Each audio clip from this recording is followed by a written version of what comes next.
As I scroll through the Sex Issue, which is a book by editors from Goop, and it goes over different aspects of sex, seduction, sexuality, I see this quote. I saw a Tantra section that I was skimmed through the other day. Well, I read it, and I was just skimming through it today to see, like, what did I get from reading this? And what stood out for me was that Tantra is supposed to be about self-improvement and healing.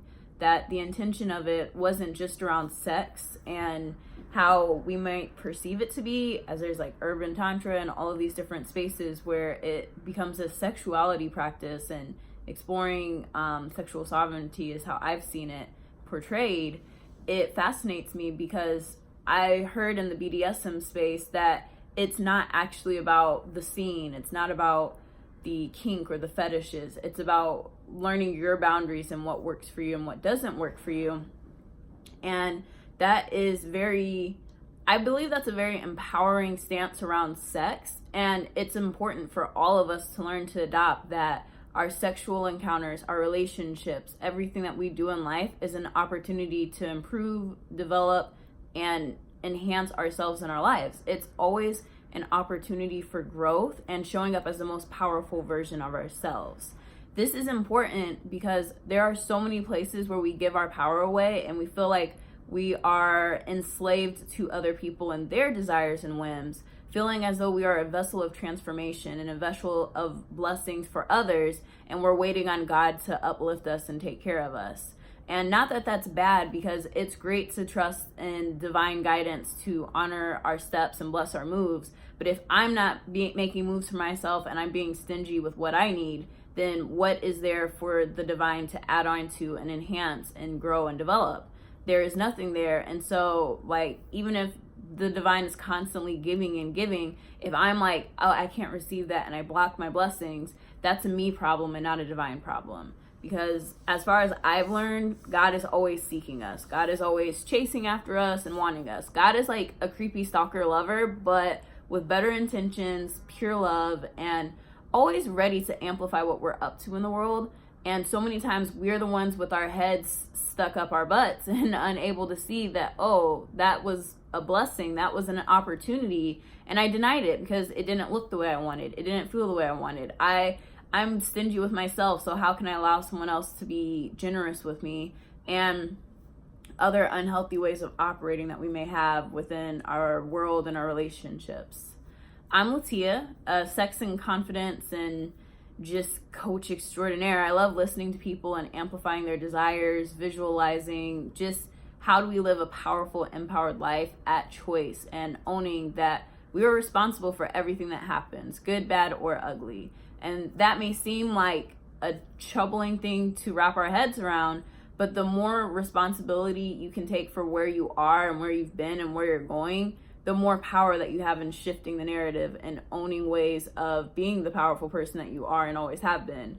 It's just a challenge. Like most things worth having, it doesn't come easy. So this Tantra perspective really sticks with me this morning. It really resonates because just the fact that, like, I've seen it come up in the BDSM space, I've seen it in this Tantra like article that I was reading, and it feels like the lens through which we view everything that we're not always aware of.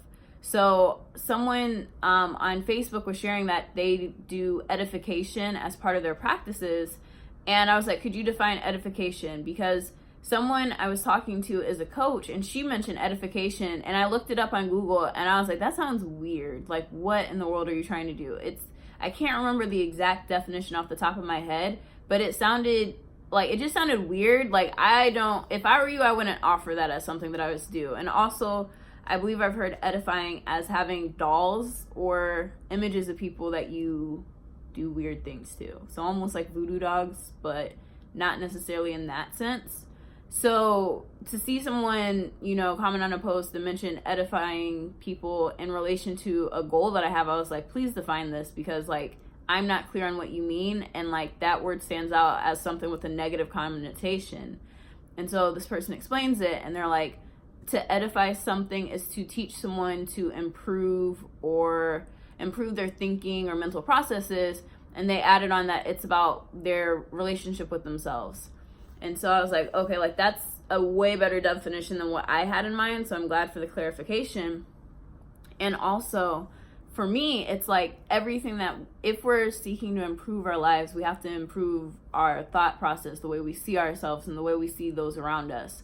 Because for me at least, as the more I grow in like understanding of like metaphysical principles, the law of attraction, quantum reality, all of these things that are about manifesting, actualizing, making thoughts reality intentionally, it always comes back down to the way I see the world is the way I see myself, and that relationship is very interconnected. So it's like what I see that I like, it's like I want that in me, and what I see that I don't like, I don't want that in me, and I know that it's in me and part of me. So it's like, as these things bother me more, how can I own that it's something that I don't like and stop being so bothered by it? And like, to some extent, it's like, is that productive, healthy? Not always, because I'm very body aware and I hate touching people. And there are some people where I'm just like, are you blind? Do you not realize your size? Like, what is going on? Like, I tend to be like, I'm like about 5'8", 125 pounds. And like, I'm very body aware. And when I walk through the world, I imagine I am bigger than what I am. I take up more space. So I make sure I do not touch you. And then I see these people who are very much bigger than I am. And I'm like, did you really think you were going to fit in that small space?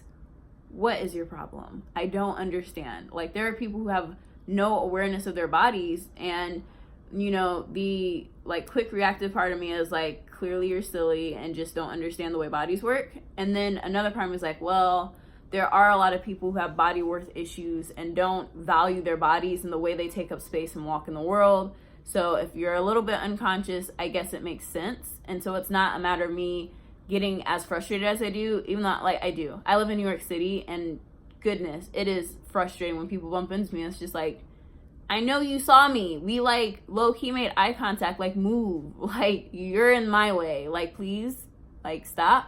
Because like I will duck and dodge, and like some days I just get tired and I'm like, if we're gonna make contact, we're gonna make contact. So get ready, which usually is me, get ready, because I'm usually the smaller person. But when it comes to like all of these like kinky spaces, for me, I feel like they're way safer than regular dating environments. It's more clearly defined. You have a better idea of what you're getting yourself into, and so you can be energetically protected as you go into these encounters. So like, the more clearly you understand, what does it mean, what am I looking for, it's easier to kind of like be grounded and like, oh, like this is just, we're just doing it.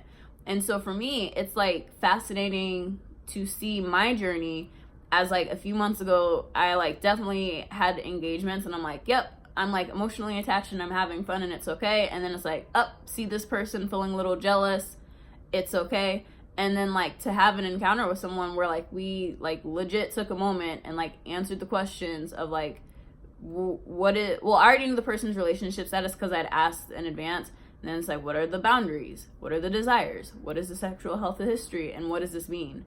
And to know like it was like meaningless just doing it, it was like easier for me to just like make it meaningless and just do it and like see like, what did I feel and what's going on, and am I experiencing an opening, and like, okay, like what part of me is being stimulated and how does it feel? And so it was like I was like very present with myself with this person, and it was very interesting to like see like what can I take and not take, and just really, I don't know if it was like owning the experience, but like usually I'm like whirlwind romance. Like I love to feel like it's a loving encounter, and like I really enjoy my partner, and like to amplify it with my drama, because like that's what I do. I amplify. Like I like to take someone's desire and be like, oh, you want to build this? Well, what if you build it faster? What if you build it like this? What if you just increase your prices? What if you like that is my favorite thing to do, is like creating that safe creative space where it's fun and playful to just go out for your desires. So for me, it's been,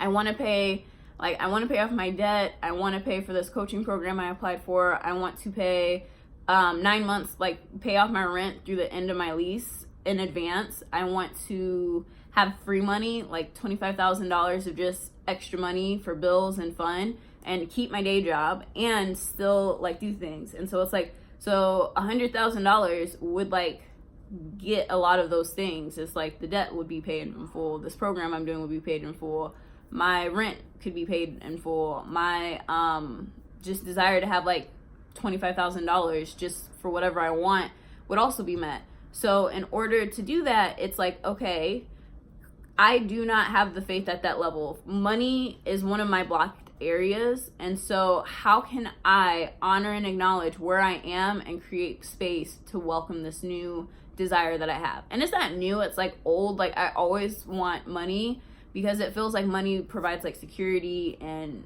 that space for me to just be taken care of, and to trust source energy, higher power with providing money. It's like, I can trust you to provide the right people to take care of me. I can trust you that I'll be safe in the middle of these dangerous cities in the middle of the night. I will trust you to go to foreign countries and not have anyone with me and not really like keep up with people. And I will trust you, like, you know, flying on airplanes, like traveling around the world, meeting new people, doing these things that a lot of people would be like, wow, that's dangerous. What's wrong with you? Especially as a woman, like, you're not safe. And I'm like, nah, I'm safe. I'm a black woman. Not that many people are going to be like, hey, I'm going to steal a black woman. I'm going to get great money for you. It's like, you're not. We're not that wealthy. You're better off just like finding someone else. And so it's like fascinating for me that like in my body, I usually feel safe walking around. Like I feel safe and comfortable and at ease.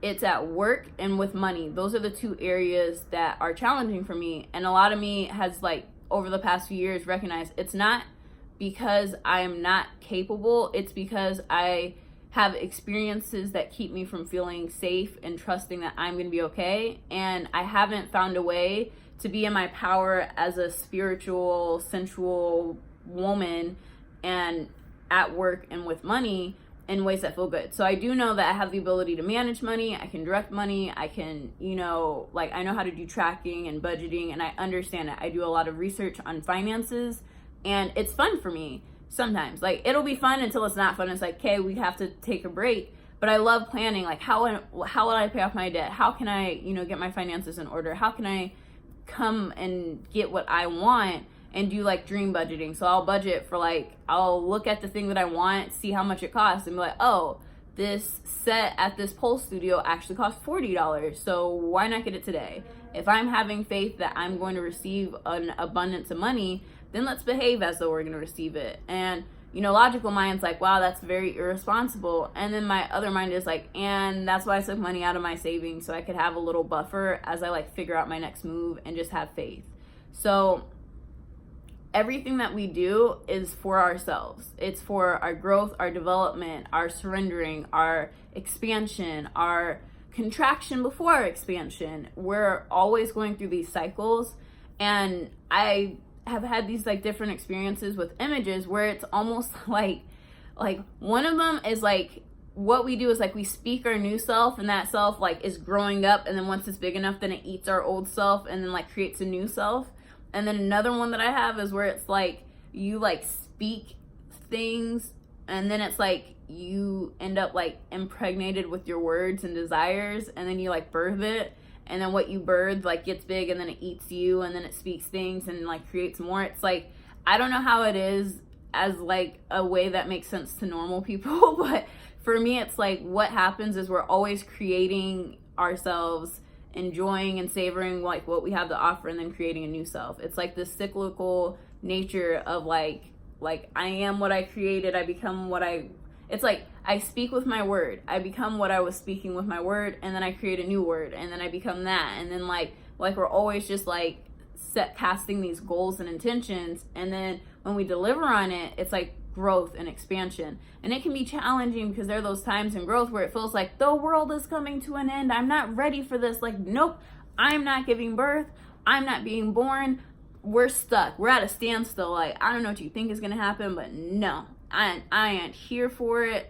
Good day. Like you can go birth some other thing, but like I'm chilling in the womb, you know, or like I'm chilling pregnant. Like I mean, I want it over, but at the same time, that whole birthing process, labor pains, nah, I ain't about it. Like we just sitting cooling, like we just stubborn. And it's like that is not the best way to be. And it's like, I mean, it's still an option for anyone who chooses that. But it's like, as we grow and expand, what happens is like, eventually there's going to come that point of easing in and surrendering and just allowing the difficult things to happen and confronting the challenges and cleaning up the messes.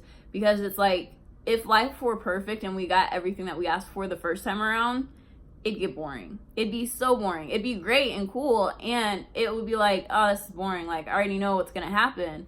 Whereas, like, instead, it's like, you know, there are challenges that test your commitment and your faith. There are people who show up to, like, plant seeds of doubt. There's the opportunity to own your power or disempower yourself. We always have these choices, and that's what I love about life. Like, there's choice. We're not determined in the sense that, like, there's literally just, this is your path, you must take it.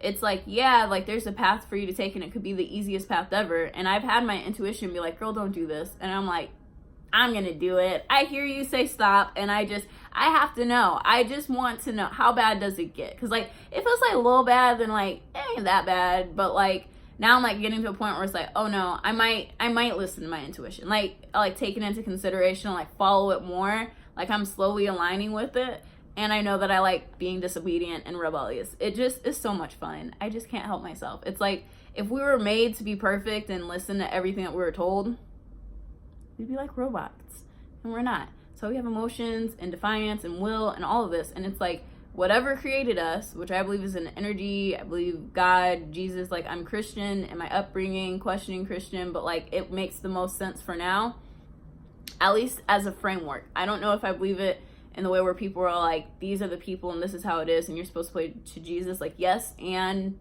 I feel like there's a next step that we're missing out on, and something amazing is going to come, and it's going to be so interesting as we see it come together.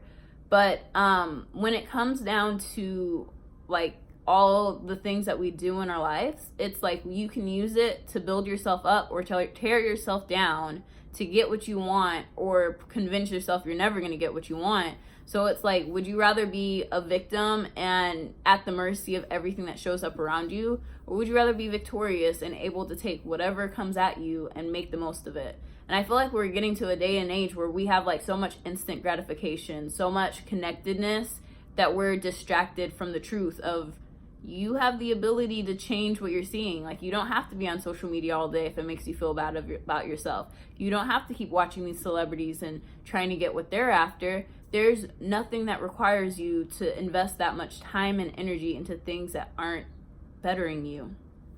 And as we really own that we are at choice in our lives, it only gets better from here, because we just have the power and the opportunity to keep showing up for ourselves and keep, you know, growing and developing, instead of, like, being stagnant and stuck. And something else I like about the BDSM space are, like, the people that I met, when they're like people before kink. It's about humans. It's about connection. It's about being related. It's about enjoying the company of another person. It's about trust and feeling safe. Because, like, for me, I've tended to do more, like, top or dom versus, like, sub or bottom. And it's easier for me to be in control and take care of other people than it is for me to relax and let other people take care of me. Another part of it also comes in with boundaries. I'm the type of person where I will push myself past my limit, trying to figure out, like, is this too much? Maybe not really. I mean, I can keep. So for me, it's like, I know my boundaries are, like, need development before I could be a good sub. And that's most likely going to come from me having a good relationship with someone, so that we are connected and able to communicate in that way. So when it comes to just any endeavor that you have, but especially sexual ones, if you honor yourself and what you're feeling, and when your yes is a yes and it becomes a no, and just letting it be known and communicating, it's great practice for life and becoming the person that you want to be. And something else that came up for me today was, I feel like we're always trying to be who we think other people want us to be. Whereas, what if you could be the person that you imagine yourself being to the person that you dream of being with? So instead of being like, this is the person that I idolize and I want to be with, I want them to be fit and cook and this and that. It's like, okay, if you want this type of person, what type of partner will they have? Because you want a handsome, fit, put together person, you most likely need to be a handsome, like, beautiful, fit, put together person to, like, attract your like. Because it's like, people are attracted to people who are similar to them in some ways. So if you have the same core values and the same habits, you're more likely to attract what you want, instead of like, you know, for me, I don't know, I'm trying to think. Like, I like art. So if I'm not in art spaces where I'm like doing art and connecting with artistic people, then it's like, it makes sense you're not attracting artists. Or maybe I am, and it's just like, oh, I just happen to stumble upon them, but I'm not cultivating that connection. So if we focus on what we want and how we can grow, that's an opportunity to attract what we want by being what we want. And the more power we have and what we desire and our intentions and our worthiness, the more easily it flows into our existence. And I have different experiences where as I go on dates I don't like, I honor what I do want, and then all of a sudden it starts showing up. And so it can be a beautiful game of ask and you receive, or it can just suck and not be fun. It's your choice. Like, do what works for you. And I hope you seek to grow, improve, and see how great and wonderful and loving the universe can be, because life can be incredible.